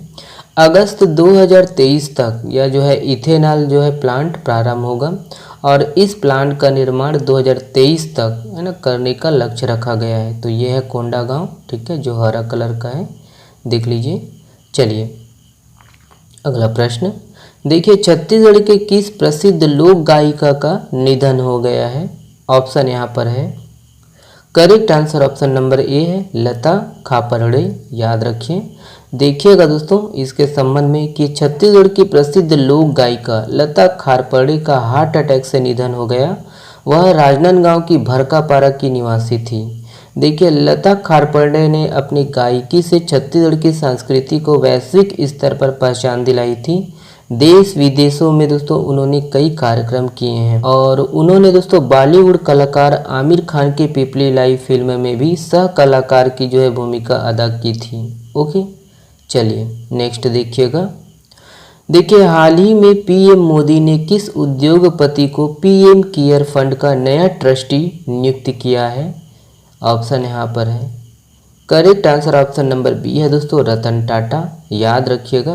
देखिए पीएम केयर फंड ने रतन टाटा जी को नया ट्रस्टी नियुक्त किया गया है। इसके साथ ही सुप्रीम कोर्ट के पूर्व जस्टिस केटी थॉमस व लोकसभा के पूर्व डिप्टी स्पीकर है ना करिया मुंडा को पीएम केयर फंड्स का जो है ट्रस्टी बनाया गया है। नेक्स्ट देखिए ये है, देखिए भारत में वर्ष 2023 में पहली बार किस प्रतियोगिता के आयोजन की घोषणा की है? ऑप्शन यहाँ है, correct answer option number A है दोस्तों मोटो जीपी ग्राम पी, याद रखिए। देखिएगा इसके संबंध में कि देखिए FIM विश्व चैंपियनशिप ग्राम पी मोटो जीपी का आयोजन करने वाली स्पेन की डोरेना स्पोर्ट्स जो FIM विश्व चैंपियनशिप ग्राम पी मोटो जीपी का आयोजन करती है, इसने हाल ही में घोषणा की कि खेल गतिविधि के क्षेत्र में कार्य करने वाली भारतीय कंपनी फेयर स्ट्रीट स्पोर्ट्स के साथ मिलकर देश में पहली बार मोटो जीपी ग्राम पी के आयोजन किया जाएगा। ओके, चलिए नेक्स्ट देखिएगा। देखिए किस बॉलीवुड अभिनेत्री को स्मिता पाटिल मेमोरियल अवार्ड से सम्मानित किया गया है? ऑप्शन यहाँ पर है, correct answer option number B है आलिया भट्ट। देखिएगा दोस्तों कि भारतीय बॉलीवुड अभिनेत्री आलिया भट्ट को हाल ही में भारतीय सिनेमा में सराहनीय योगदान के लिए उन्हें प्रियदर्शनी अकादमी ने स्मिता पाटिल मेमोरियल अवार्ड से सम्मानित किया गया है। देखिए छत्तीसगढ़ में स्थानीय और पारंपरिक खेलों को बढ़ावा देने हेतु छत्तीसगढ़िया ओलंपिक खेल का शुभारंभ कब से किया जाएगा? ऑप्शन यहाँ पर है, करेक्ट आंसर ऑप्शन नंबर ई है दोस्तों, 6 अक्टूबर 2022 से। याद रखिएगा। देखिए इसके संबंध में विशेष कि देखिए छत्तीसगढ़ में स्थानीय और पारंपरिक खेलों को बढ़ावा देने हेतु छत्तीसगढ़िया ओलंपिक खेल का आयोजन किया जाएगा। इसका शुभारंभ 6 अक्टूबर 2022 से किया जाएगा एवं समापन 6 जनवरी 2023 को होगा। इस ओलंपिक में बच्चों से लेकर 100 साल के बुजुर्ग भी बतौर प्रतिभागी हिस्सा ले सकेंगे। छत्तीसगढ़िया ओलंपिक खेल 2022 में 14 प्रकार के पारंपरिक खेलों को शामिल किया गया है, याद रखना है। और देखिए इसमें दलीय क्षेत्रीय मतलब दल वाले ग्रुप वाले में दोस्तों गिल्ली डंडा, पिट्ठूल, संकली, लंगड़ी दौड़, कबड्डी, खो खो, रस्साकसी और बाटी, बचपन में खेले हैं ना कंचा, है ना, इन दोस्तों खेलों को शामिल किया गया है।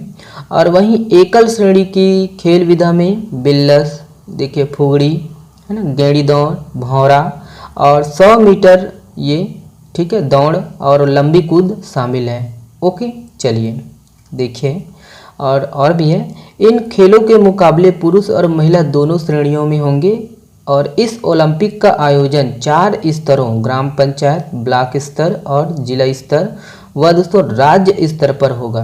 राज्य स्तर पर छत्तीसगढ़िया ओलंपिक खेल का आयोजन राजधानी रायपुर में होगा। ओके चलिए नेक्स्ट देखिएगा। देखिए निम्नलिखित में से किस राज्य को भारत सरकार की संस्था IIMR ने पोषण अवार्ड 2022 से सम्मानित किया है? ऑप्शन यहाँ पर है। करेक्ट आंसर ऑप्शन नंबर देखिए बी सही है, अपना छत्तीसगढ़। देखिए याद रखना है। देखिए छत्तीसगढ़ को राष्ट्रीय स्तर पर भारत सरकार की संस्था IIMR ने हैदराबाद में आयोजित एक कार्यक्रम में छत्तीसगढ़ को पोषण अवार्ड 2022 से सम्मानित किया गया है, याद रखना है। और तेलंगाना के कृषि मंत्री एस निरंजन रेड्डी ने मिलेट को बढ़ावा देने के लिए छत्तीसगढ़ को सर्वश्रेष्ठ उदीयमान राज्य के रूप में पुरस्कृत एवं सम्मानित किया है। और छत्तीसगढ़ की ओर से यह पुरस्कार राज्य लघु वनोपज संघ के विशेष प्रबंध संचालक SS बजाज ने प्राप्त किया, याद रखना है। देखिए छत्तीसगढ़ इकलौता राज्य है जहां कोदो, कुटकी और रागी की समर्थन मूल्य पर खरीदी की जा रही है। कोदो कुटकी की 3,000 रुपये प्रति क्विंटल और रागी की 3,377 रुपये प्रति क्विंटल की दर से खरीदी की जा रही है। किसानों को प्रति एकड़ पर 9,000 रुपये की मदद दे रही है छत्तीसगढ़ सरकार। वैल्यू एडिशन पर भी ये काम हो रहा है। खेती का रकबा याद रखिए दोस्तों 69,1.88 लाख हेक्टेयर हो गया है। ओके चलिए अगला देखिए और भी है। देखिए ये भी है, इसको भी आपको रखना है याद। राज्य में मिलेट मिशन की जो शुरुआत है 10 जनवरी 2022 से हुई थी। राज्य सरकार ने दोस्तों कोदो, कुटकी और रागी की खेती को राजीव गांधी न्याय योजना में शामिल किया है। ठीक है चलिए नेक्स्ट देखिएगा। देखिए छत्तीसगढ़ शतरंज एसोसिएशन की मेजबानी में चल रहे इंटरनेशनल चैंपियनशिप का खिताब किसने जीता है? किसने जीता है देखिएगा। ऑप्शन नंबर बी सही है दोस्तों, RU अरुण, याद रखना है। देखिएगा दोस्तों कि तमिलनाडु के शतरंज खिलाड़ी RU अरुण ने इंटरनेशनल चैंपियनशिप का खिताब जीत लिया है। छत्तीसगढ़ शतरंज एसोसिएशन की मेजबानी में चल रहे टूर्नामेंट में चैलेंजर्स कैटेगरी के फाइनल राउंड हुए जिसमें अरुण ने ये जीत हासिल की है और उसने कुल 9 राउंड में से 8 में जीत हासिल कर यह खिताब अपने नाम किया है। देखिएगा वहीं महाराष्ट्र के श्रेयन मजूमदार दूसरे और बंगाल के विशाल है ना बाशक तीसरे स्थान पर रहे हैं। विजेता खिलाड़ी को 1 लाख रुपए और ट्रॉफी देकर सम्मानित किया गया है। इसके अलावा बेस्ट प्लेयर ऑफ छत्तीसगढ़ का खिताब लव्य ज्योति राउतरे ने जीता है। ओके चलिए नेक्स्ट देखिए। महिला सुरक्षा की दिशा में खासकर बेटियों की सुरक्षा, उनके मान सम्मान की रक्षा, उनकी सुविधा को ध्यान में रखते हुए छत्तीसगढ़ सरकार ने कौन से अभियान की शुरुआत की है? ऑप्शन यहाँ पर है। Correct answer option number A है दोस्तों, हमर बेटी हमर मान, याद रखना है। देखिए इसके संबंध में डिटेल देखते हैं। देखिए राज्य सरकार जो है महिला सुरक्षा की दिशा में खासकर बेटियों की सुरक्षा, उनके मान सम्मान की रक्षा, उनकी सुविधा और उन्हें आवश्यकता है ना आवश्यक जो सेवाएं प्रदान करने के लिए एक अभिनव अभियान हमर बेटी हमर मान प्रारंभ की है। याद रखना है, इस अभियान के लिए हमर बेटी हमर मान हेल्पलाइन भी शुरू की जाएगी। एक मोबाइल नंबर भी जारी किया जाएगा जिससे महिलाएं बच्चियां अपने साथ होने वाली समस्याओं की जो है शिकायत कर सकेंगी। देखिए कि हमर बेटी हमर मान अभियान के तहत राज्य के गर्ल्स स्कूल और कॉलेज में राज्य पुलिस की महिला अधिकारी और कर्मचारी जाएंगी। महिला पुलिस के अफसर बच्चियों से स्कूल कॉलेजों में मुलाकात करेंगी, उन्हें कानूनी अधिकार, गुड टच बैड टच है ना, छेड़छानी और ये है छेड़खानी, यौन शोषण, cyber crime, social media crime के बचाव और उनके अधिकारों है ना, इनके बारे में जानकारियाँ देंगी। ठीक है, और देखिए दोस्तों कि इसकी पूरी तरह से मॉनिटरिंग रेंज आईजी की जिम्मेदारी में होगी। हमर बेटी हमर मान अभियान के लिए एक मोबाइल ऐप भी लॉन्च किया जाएगा। स्कूल कॉलेजों में इसके इस्तेमाल के बारे में जानकारी देने के लिए वर्कशॉप भी किए जाएंगे। ठीक है, हमर बेटी हमर मान अभियान के तहत अब गर्ल्स स्कूल कॉलेज महिलाओं की उपस्थिति वाली सार्वजनिक जगहों पर महिला टीम की स्पेशल पेट्रोलिंग लगाई जाएगी। ठीक है, चलिए नेक्स्ट देखिएगा, निम्न में से किसे best overall excellence in CSR award प्राप्त हुआ है? यहाँ पर ऑप्शन है, correct answer option number A है SECL। याद रखिए, देखिएगा south eastern coal field limited SECL को CSR में उत्तम कार्य निष्पादन के लिए best overall excellence in CSR award प्राप्त हुआ है। याद रखना है, और यह पुरस्कार प्रतिष्ठित इकोनॉमी टाइम्स ET एसेंट समूह द्वारा प्रदान किया गया है। बेंगलोर में आयोजित अवार्ड्स समारोह में SECL को अवार्ड्स की ट्रॉफी व सर्टिफिकेट प्रदान किया गया है। नेक्स्ट देखिए, इसके संबंध में और भी है, SECL ने गत वर्ष CSR मद से देखिए 79, याद रखिएगा 79.82 करोड़ रुपए व्यय किए हैं, और ये है पिछले 8 वर्षों में SECL ने छत्तीसगढ़ राज्य में CSR मद में 500 करोड़ रुपए से अधिक का व्यय किया है। और देखिए दोस्तों कि वहीं देश के सबसे बड़े लौह अयस्क उत्पादक कंपनी NMDC को CSR और सस्टेनेबिलिटी में उत्कृष्टता के लिए राष्ट्रीय पुरस्कारों से सम्मानित किया गया है। ठीक है, याद रखना है ना।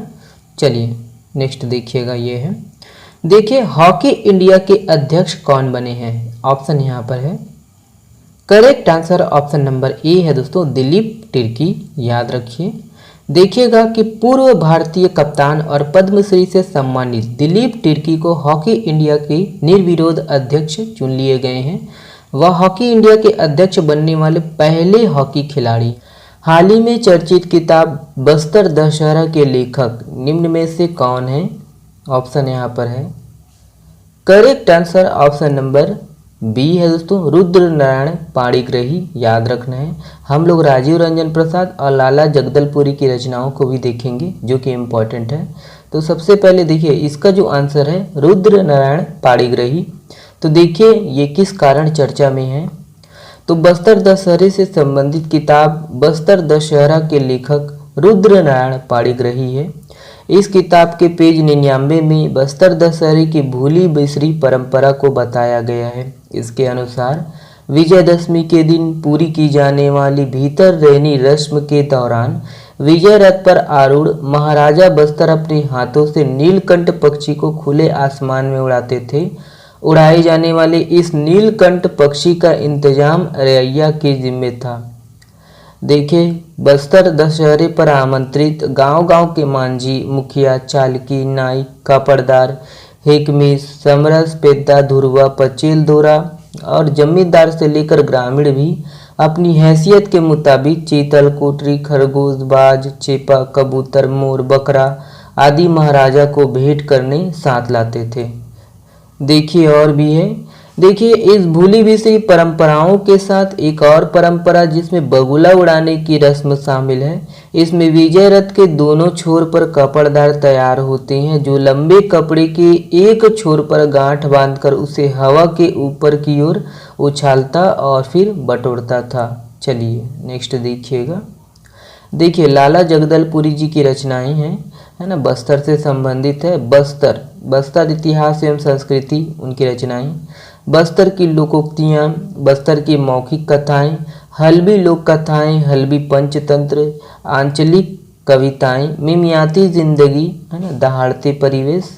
उसी प्रकार राजीव रंजन प्रसाद जी की रचनाएं हैं, देखिए आमचो बस्तर, ढोलकल, बस्तर के जननायक, बस्तरनामा, ठीक है, मौन मगध में। तो ये आपको रखना है याद। चलिए नेक्स्ट देखिएगा, अंतर्राष्ट्रीय कृषि मड़ई एग्री कार्निवल 2022 का आयोजन कब से प्रारंभ किया जाएगा? ऑप्शन यहाँ पर है, correct answer option number C है दोस्तों, 14 अक्टूबर, याद रखना है।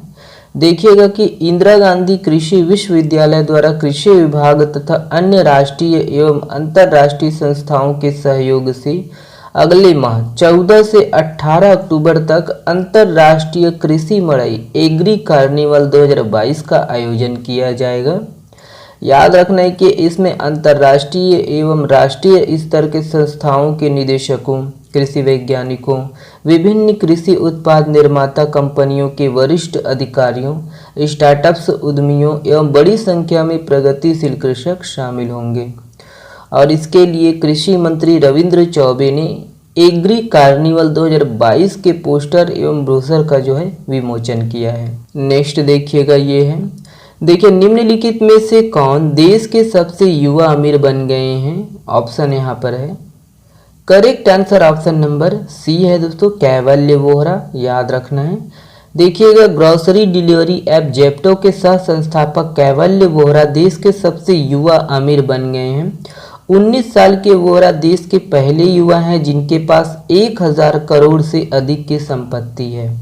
भारत के सबसे अमीर व्यक्तियों की IIFL वेल्थ हुरून 2022 की सूची में वोहरा ने पहली बार जगह बनाई है। अगला प्रश्न देखिए छत्तीसगढ़ के किस साइकिलिस्ट का चयन गुजरात में होने वाले 36वें राष्ट्रीय खेल प्रतियोगिता के लिए हुआ है? ऑप्शन यहाँ पर है, correct answer option number B है दोस्तों, एलिजाबेथ बेग, याद रखना है।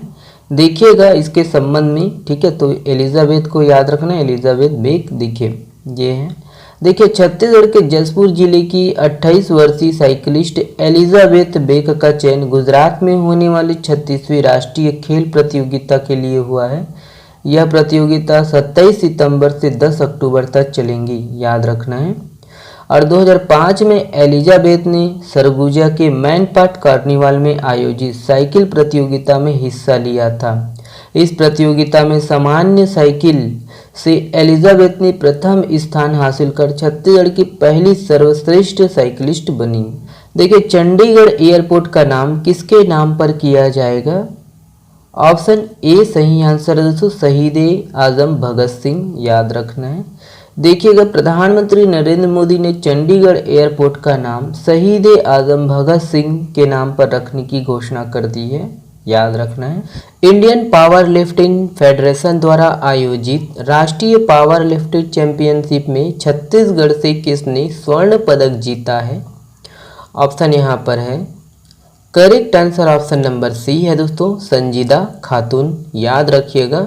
देखिए इसके संबंध में विशेष देखते हैं। देखिए इंडियन पावर लिफ्टिंग फेडरेशन द्वारा आयोजित पुरुष और महिला राष्ट्रीय पावर लिफ्टिंग चैंपियनशिप 14 सितंबर से 19 सितंबर तक चेन्नई तमिलनाडु में संपन्न हुई। और इसमें दोस्तों नवगठित जिला मनेन्द्रगढ़ चिरमिरी भरतपुर MCB, इसके यहाँ के दोस्तों 53 वर्षीय 4 बार छत्तीसगढ़ स्ट्रांग वुमेन रह चुकी संजीदा खातून ने 230 किलो वजन उठाकर इस राष्ट्रीय प्रतियोगिता में 69 किलो वर्ग में इनक्विप्ड में 120 किलो और अनइनक्विप्ड में 110 किलो दोनों ही कैटेगरी में जो है स्वर्ण पदक जीता है। इस राष्ट्रीय प्रतियोगिता में राज्यों के 1200 से ज़्यादा प्रतिभागियों ने भाग लिया।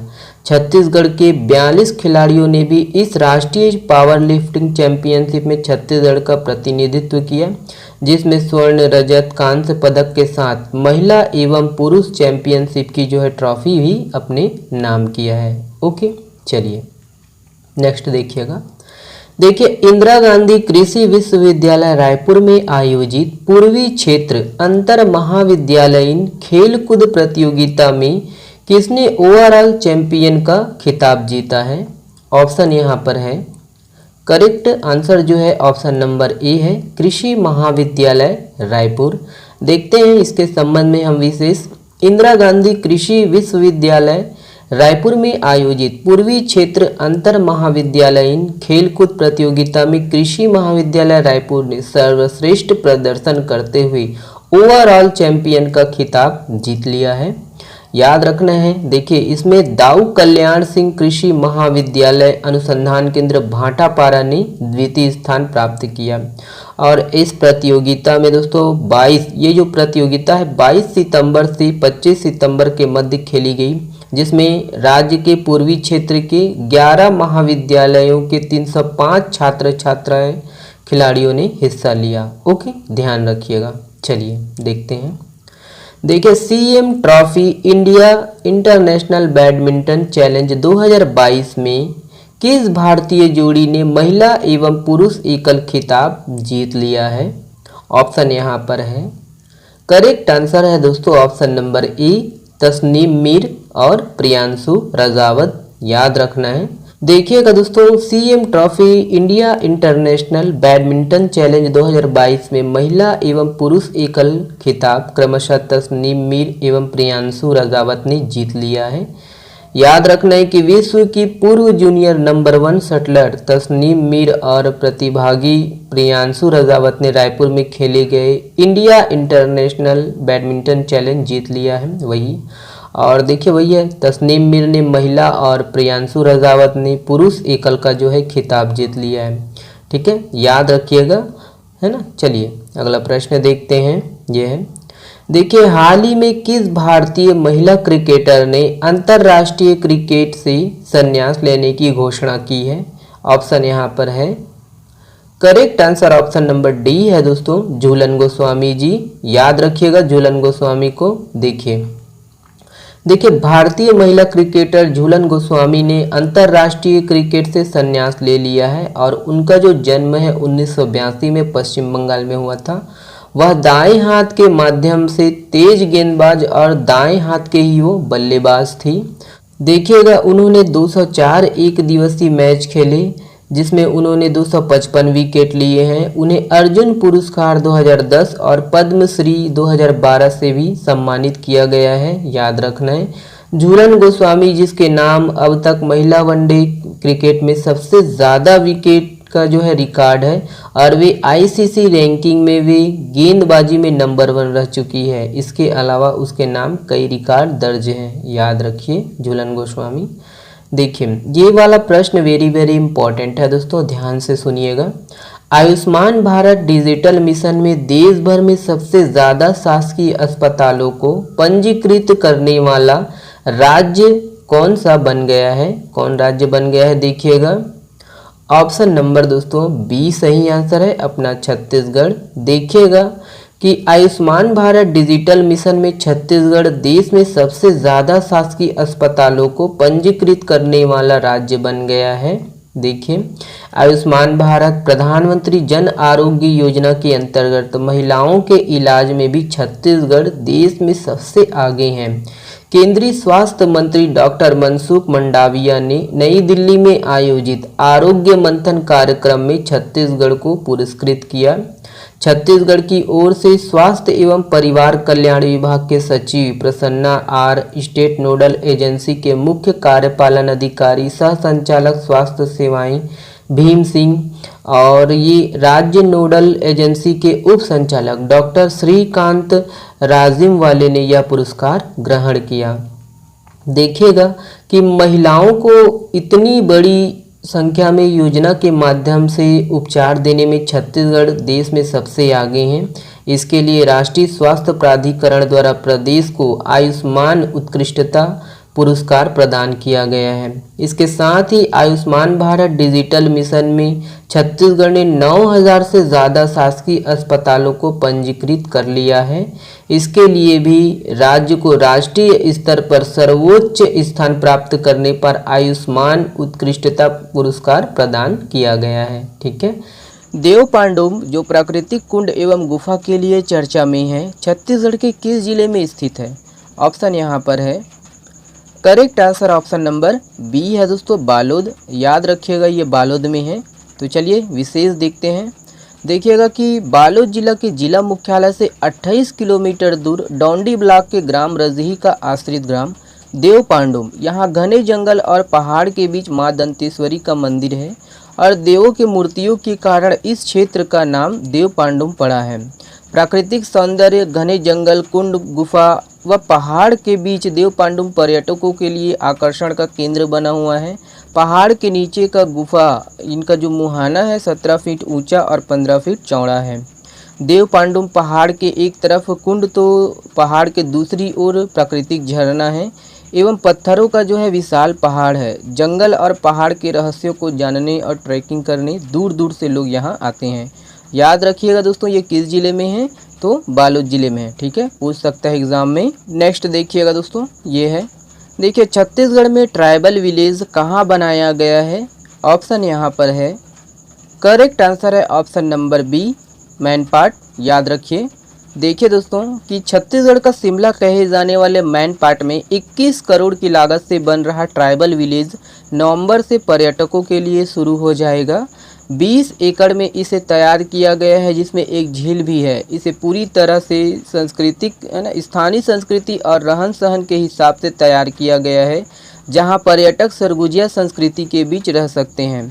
छत्तीसगढ़ पर्यटन बोर्ड द्वारा ट्राइबल विलेज का निर्माण कराया जा रहा है। इसके लिए केंद्र सरकार के स्वदेश दर्शन योजना के तहत राज्य के 8 जिलों में ट्राइबल म्यूजियम सर्किट बनाने राज्य सरकार को 94.23 करोड़ रुपए की धनराशि उपलब्ध कराई गई है। नेक्स्ट देखिएगा, देखिए छत्तीसगढ़ के पर्यटन स्थलों को बढ़ावा देने हेतु छत्तीसगढ़ पर्यटन मंडल और किसके बीच समझौता हुआ है? ऑप्शन यहाँ पर है, करेक्ट आंसर है ऑप्शन नंबर सी, IRCTC। याद रखिए। देखिएगा दोस्तों इसके संबंध में विशेष कि छत्तीसगढ़ के पर्यटन स्थलों का प्रचार अब Indian railway catering and tourism corporation भी करेगा। देखिए कि हाल ही में हुए टूरिज्म कॉन्क्लेव में छत्तीसगढ़ पर्यटन मंडल और केंद्र सरकार के उपक्रम Indian railway catering and tourism corporation, इसके बीच दोस्तों समझौता हुआ है, दोनों के बीच। याद रखिए। इस समझौते के तहत IRCTC अपने सोशल मीडिया प्लेटफॉर्म पर छत्तीसगढ़ के पर्यटन स्थानों का भी प्रचार करेगा इनका। और याद रखिए इसके साथ ही राज्य सरकार राजीव युवा मितान क्लब के युवाओं को पर्यटन की ट्रेनिंग भी देंगी, ताकि वे यहाँ के पर्यटन स्थलों का जो है प्रचार भी कर सके। और ये इम्पोर्टेंट है दोस्तों, ध्यान दीजिएगा इसको, कि मुख्यमंत्री भूपेश बघेल द्वारा बच्चों को छत्तीसगढ़ के पर्यटन से जोड़ने के लिए टॉकिंग कॉमिक्स का विमोचन किया गया है। और छत्तीसगढ़ राज्य सरकार ने पर्यटन मंडल का प्रतीक चिन्ह चेंद्रू द टाइगर बॉय और टेम्बू टाइगर को बनाया गया है। ओके, ध्यान रखिएगा, वेरी वेरी इंपॉर्टेंट है। चलिए नेक्स्ट देखिएगा। देखिए निम्नलिखित में से किसे दादा साहब फाल्के अवार्ड 2022 से सम्मानित किया गया है? ऑप्शन यहाँ पर है, करेक्ट आंसर है option number B, Asha Parekh. याद रखिएगा। देखिए दोस्तों इसके संबंध में कि बॉलीवुड की दिग्गज अभिनेत्री आशा पारेख को दादा साहब फाल्के अवार्ड 2022 से सम्मानित किया गया है। 60-70 के दशक में चर्चित यह अभिनेत्री 65 से ज़्यादा फिल्मों में काम कर चुकी है। आशा पारेख हिंदी सिनेमा की एक ऐसी अभिनेत्री है जिन्होंने बहुत ही छोटी सी उम्र में बॉलीवुड में कदम रखा था। उन्होंने 1952 में रिलीज हुई फिल्म माँ के चाइल्ड एक्टर के तौर पर कदम रखा था। इसके बाद बाल कलाकार के रूप में उन्होंने आसमान, धोबी डॉक्टर, बाप बेटी जैसी फिल्मों में काम किया। साल 1959 में उन्होंने शम्मी कपूर के अपोजिट फिल्म दिल दे के देखो से बॉलीवुड में बतौर लीड एक्ट्रेस के काम किया। ओके, चलिए नेक्स्ट देखिएगा। ये है, देखिए हाल ही में चर्चित दमाऊधारा, रैनखोल, तुर्रीधाम, सोनगुड़वा छत्तीसगढ़ के किस जिले में स्थित है? ऑप्शन यहाँ पर है, करेक्ट आंसर है ऑप्शन नंबर सी, शक्ति। याद रखिएगा, है ना। तो ये एनिमेट जो हुआ है वो शक्ति है, देख लीजिए। ठीक है, याद रखिएगा कौन कौन से जिलों से लगा हुआ है, आपको याद होना चाहिए। तो देखिएगा दोस्तों कि जांजगीर चांपा से अलग होने के बाद धार्मिक स्थल चंद्रहासनी मंदिर चंद्रपुर, माँ अष्टभुजी मंदिर अड़भार, प्राकृतिक स्थल दमाऊ धारा, सोनगुड़वा जलप्रपात, इसके अलावा तुर्री धाम है ना, और रैनखोल जैसे स्थान दोस्तों नवगठित जिला शक्ति में आएगा। याद रखिएगा कौन से जिले में, शक्ति में, जांजगीर चांपा में अब नहीं। ठीक है, तो ध्यान दीजिएगा। चलिए नेक्स्ट देखिएगा। देखिए छत्तीसगढ़ का पहला एग्रो टूरिज्म का शुभारंभ कहाँ किया गया है? ऑप्शन यहाँ पर है, करेक्ट आंसर है ऑप्शन नंबर सी, पाटन में। पाटन किसके अंतर्गत आता है दोस्तों? तो पाटन आपका दुर्ग के अंतर्गत आता है, ये दुर्ग। तो देखिएगा कि मुख्यमंत्री भूपेश बघेल के द्वारा छत्तीसगढ़ का पहला एग्रो टूरिज्म का शुभारंभ दुर्ग जिला के पाटन में किया गया है। इसके अलावा छत्तीसगढ़ पर्यटन मंडल एग्रो टूरिज्म को बढ़ावा देने जा रहा है। ये छत्तीसगढ़ का नया कॉन्सेप्ट है। इसके मुताबिक पर्यटन मंडल की वेबसाइट पर अलग अलग किसानों के नाम, नंबर, पते इत्यादि दर्ज किए जाएंगे, जहां यह विवरण भी होगा कि वह किसान किस चीज़ की खेती कर रहा है, वहां क्या क्या चीज़ें उगाई जा रही है। इन्हें लोग उस किसान के घर जाकर देख सकेंगे, उसका स्वाद भी ले सकेंगे और खुद उसकी खेती करने का मज़ा भी ले सकेंगे। देखिए इससे लोग अपने बच्चों को यह दिखा सकेंगे कि खेती कैसे होती है, खाद कैसे बनती है। इसके साथ ही वीकेंड में उन्हें एक अलग तरह का माहौल मिलेगा। पर्यटन मंडल है ना, दुर्ग के पाटन से दोस्तों इसकी शुरुआत की है ना। पर्यटन मंडल ने कहाँ से शुरुआत की है? तो दुर्ग के पाटन से। ओके, ध्यान रखिएगा। चलिए नेक्स्ट देखिएगा। देखिए निम्नलिखित में से कौन सी कंपनी भारत की 12वीं महारत्न कंपनी बनी है? ऑप्शन यहाँ पर है, करेक्ट आंसर है ऑप्शन नंबर ए, याद रखिएगा REC लिमिटेड। तो देखिएगा दोस्तों इसके संबंध में देखिएगा कि पावर सेक्टर की NBFC है ना, REC लिमिटेड को महारत्न का दर्जा मिला है। केंद्र सरकार की ओर से company central public sector enterprises के तहत महारत्न कैटेगरी में आएगी। इस दर्जे से कंपनी को फ़ायदा मिलेगा और इस दर्जे से कंपनी को ऑपरेशनल और फाइनेंशियल ऑटोनॉमी का फ़ायदा ज़्यादा मिलेगा। ये कंपनी 1969 से काम कर रही है और एक नॉन बैंकिंग फाइनेंस कंपनी है जो देश में पावर सेक्टर के फाइनेंस और डेवलपमेंट पर फोकस करती है। देखिए रायपुर में आयोजित चीफ मिनिस्टर ट्रॉफी अंतर्राष्ट्रीय ग्रैंड मास्टर शतरंज का खिताब किसने जीत लिया है? ऑप्शन यहाँ पर है, करेक्ट आंसर है ऑप्शन नंबर ए, ग्रैंड मास्टर लेवान पेंसुलैया। याद रखिएगा। देखिए इसके संबंध में कि राजधानी में आयोजित चीफ मिनिस्टर ट्रॉफी अंतर्राष्ट्रीय ग्रैंड मास्टर्स शतरंज का खिताब जॉर्जिया के ग्रैंड मास्टर लेवान पेंसुलैया ने जीत लिया है। यह स्पर्धा अखिल भारतीय शतरंज संघ के तत्वाधान में छत्तीसगढ़ प्रदेश शतरंज संघ द्वारा आयोजित की गई थी। ग्रैंड मास्टर लेवान अंत तक अपराजित रहते हुए 10 में से 7 चक्रों में विजयी रहे। वहीं 3 चक्रों में बाजी बराबर करते हुए 8.5 अंक हासिल कर विजेता बन गए हैं। वहीं उप विजेता का जो है खिताब रूस के ग्रैंड मास्टर बोरिस शेवचेंको को प्राप्त हुआ और उन्होंने 10 में से 7.5 अंक हासिल किए। तीसरे व चौथे स्थान पर रहने वाले ग्रैंड मास्टर माइकल क्रेसेंको पोलैंड व भारत के दोस्तों KM श्याम सुंदर ने 7.7 अंक प्राप्त किए, लेकिन नियम के अनुसार उन्हें क्रमशः तीसरे और चौथे स्थान पर रहना पड़ा। ठीक है, चलिए और भी है। इस स्पर्धा में छत्तीसगढ़ के खिलाड़ियों में अंतर्राष्ट्रीय मास्टर M श्रीनाथ राव 6 अंक, S धनंजय 5.5 अंक और रवि कुमार 4.5 अंक ने भी अपना सर्वश्रेष्ठ प्रदर्शन किया। स्पर्धा के विजेताओं को ऑल इंडिया शतरंज फेडरेशन के अध्यक्ष संजय कपूर ने पुरस्कृत किया। नेक्स्ट देखिएगा, छत्तीसगढ़ के कितने जिलों में हमर अस्पताल खोले जाएंगे? ऑप्शन यहाँ पर है, करेक्ट आंसर है ऑप्शन नंबर डी, 14। देखिएगा दोस्तों कि छत्तीसगढ़ के 14 जिलों में 48 हमर अस्पताल खोले जाएंगे और राज्य शासन की हरी झंडी के बाद स्वास्थ्य विभाग ने शहरी प्राथमिक स्वास्थ्य केंद्रों को चिन्हित कर लिया है और प्रत्येक अस्पताल के लिए 50 लाख रुपए से अधिक का बजट रखा गया है। राज्य शासन ने पायलट प्रोजेक्ट के तहत गुढ़ियारी, राजा तालाब, भाटा गांव व भनपुरी प्राथमिक स्वास्थ्य केंद्रों को हमर अस्पताल के रूप में विकसित किया है। देखिएगा कि राज्य के जिन जिलों में हमर अस्पताल बनेंगे उसमें शामिल है। देखिए यहाँ पर मैप के माध्यम से भी लोकेट करने की कोशिश किए गए हैं, देख लीजिए।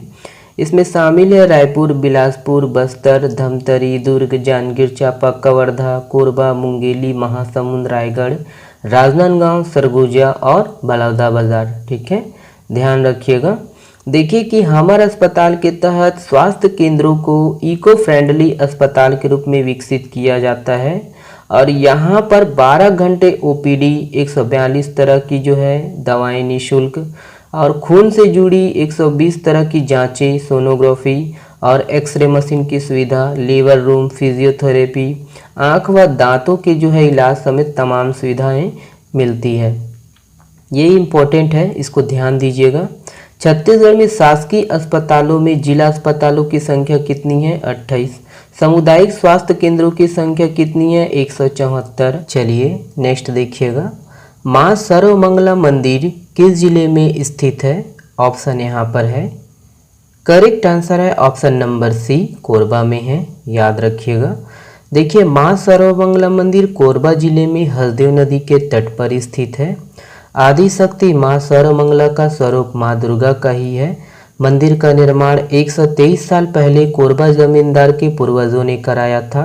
देवी की प्रतिमा की प्राण प्रतिष्ठा 1898 की जताई जाती है। जमींदारी होने के कारण कोरबा में दोस्तों स्थित रानी महल, जो वर्तमान में कमला नेहरू कॉलेज बन गया है, वहां से मंदिर जाने के लिए एक गुफा का निर्माण कराया गया था। इसका मुहाना आज भी सर्वमंगला मंदिर के समीप स्थित है। नेक्स्ट देखिएगा, वेरी वेरी इंपॉर्टेंट है। हाल ही में चर्चित घोड़ाधार जलप्रपात छत्तीसगढ़ के किस जिले में स्थित है? ऑप्शन यहाँ पर है, करेक्ट आंसर है ऑप्शन नंबर सी, महासमुंद में है। देखिएगा दोस्तों, ये महासमुंद है, मैप के माध्यम से लोकेट कर दिए गए हैं। तो देखिए कि महासमुंद जिले के सरायपाली स्थित शिशुपाल पर्वत ट्रैकिंग का नया पॉइंट बन गया है। इसी पहाड़ के ऊपर किसी समय राजा शिशुपाल का पर्वत हुआ करता था। जब राजा को अंग्रेजों ने घेर लिया तब राजा ने अपने घोड़े की जो है आंख पर पट्टी बांधकर पहाड़ से छलांग लगा दी थी। इसी कारण इस पहाड़ को दोस्तों शिशुपाल पर्वत और यहाँ के झरने को घोड़ाधार जलप्रपात कहा जाता है। किस जिले में है? महासमुंद में। बारिश के दिनों में पानी घोड़ाधार जलप्रपात के करीब 1100 फीट नीचे गिरता है। अब जिले के सरायपाली स्थित शिशुपाल पर्वत ट्रैकिंग का नया पॉइंट बन गया है। ठीक है, चलिए नेक्स्ट देखिएगा। केंद्र सरकार ने popular front of India PFI पर कितने वर्ष के लिए प्रतिबंध लगाया है? ऑप्शन यहाँ पर है, correct answer option number B है दोस्तों, 5 वर्ष। देखिएगा कि केंद्र सरकार ने गैरकानूनी गतिविधि रोकथाम अधिनियम UAPA के तहत popular front of India PFI और उससे जुड़े संगठनों को तत्काल प्रभाव से गैरकानूनी घोषित कर दिया है और उन पर 5 साल का प्रतिबंध लगा दिया है। इससे पहले देश भर में PFI के ठिकानों पर छापेमारी के दौरान उसके 200 से अधिक नेताओं व कार्यकर्ताओं को गिरफ्तार किया गया था। नेक्स्ट देखिए, ये है, केंद्र सरकार ने किसे भारत का नया अटॉर्नी जनरल महान्यायवादी नियुक्त किया है? ऑप्शन यहाँ पर है, करेक्ट आंसर है ऑप्शन नंबर ए, R वेंकटरमणी। देखिएगा दोस्तों, देखिए कि केंद्र सरकार ने सीनियर वकील R वेंकटरमणी को भारत का नया अटॉर्नी जनरल महान्यायवादी नियुक्त किया है और उनकी यह नियुक्ति 3 साल के लिए की गई है। वर्तमान में भारत के अटॉर्नी जनरल के वेणुगोपाल है और उनका कार्यकाल 30 सितंबर को मतलब आज खत्म हो जाएगा। इससे पहले वरिष्ठ एडवोकेट मुकुल रोहतगी ने दोबारा अटॉर्नी जनरल बनने से इनकार कर दिया था। नेक्स्ट देखिएगा, देश के नए CDS कौन बन गए हैं? ऑप्शन यहाँ पर है, correct answer option number A है दोस्तों, अनिल चौहान। याद रखिएगा। देखिएगा कि केंद्र सरकार ने चीन मामलों के विशेषज्ञ लेफ्टिनेंट जनरल अनिल चौहान को देश का नया chief of defence staff CDS नियुक्त किया है। वह सैन्य मामले के विभाग के सचिव के रूप में भी काम करेंगे। पहले सीडीएस बिपिन रावत के निधन के बाद यह पद खाली था। वह पिछले साल मई में पूर्वी कमान के कमांडर के तौर पर सेवानिवृत्त हुए थे। वह राष्ट्रीय सुरक्षा परिषद के सैन्य सलाहकार भी थे।